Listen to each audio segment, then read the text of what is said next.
There's an old adage in this business that goes like this: don't call them the way you see them, call them the way they are. That can be quite a mind veer for us, since we have been taught since day one to call them the way we see them.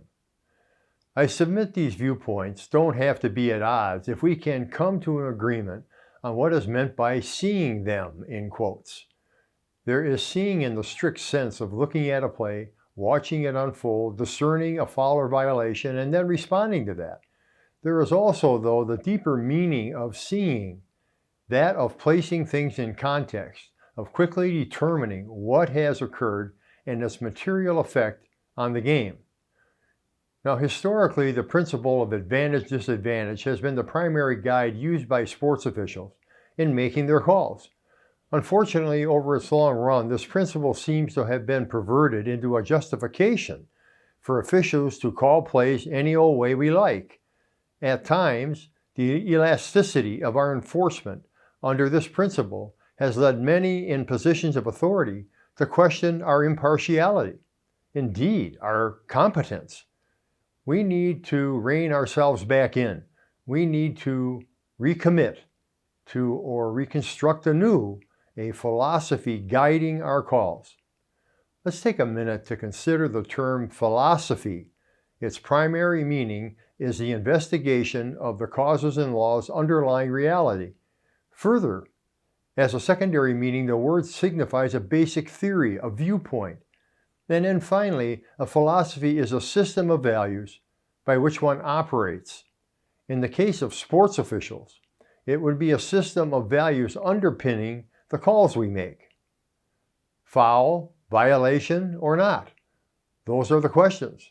On what basis does an official properly pass on a call or not pass? Now, to be fair, impartial and believable, an official must have a consistent and well-reasoned philosophy. It's delusional to believe if it's nothing until I call it. I say this especially with the memory that at Referee Magazine we have marketed and continue to market a hot-selling t-shirt with that very saying on it, wink, wink. The level of today's scrutiny of officiating performance is such that our strengths and weaknesses are on full view. The world watches, replays. The concept stated above should be thought-provoking and in some cases controversial.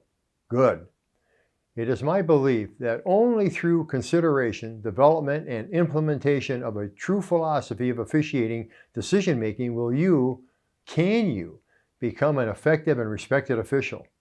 The finest officials have walked that path. Many bright, dedicated people, as well as forward-looking organizations, have for years been teaching and mentoring officials. They have done yeoman service to our industry. They are to be applauded. With that said, though, I urge you to build upon what you know, impose upon yourself a disciplined study, come to know the philosophical process, and apply it to your officiating. It can sound daunting, I know, yet realization of your potential will rest upon your willingness to experience the discomfort of breaking trail. Allow me to close with one of my favorite aphorisms, which is included in a new collection of aphorisms I just self-published. Go the extra mile, it's never crowded there. And those are words from Wayne Dyer, who is a USA motivational speaker. Thank you.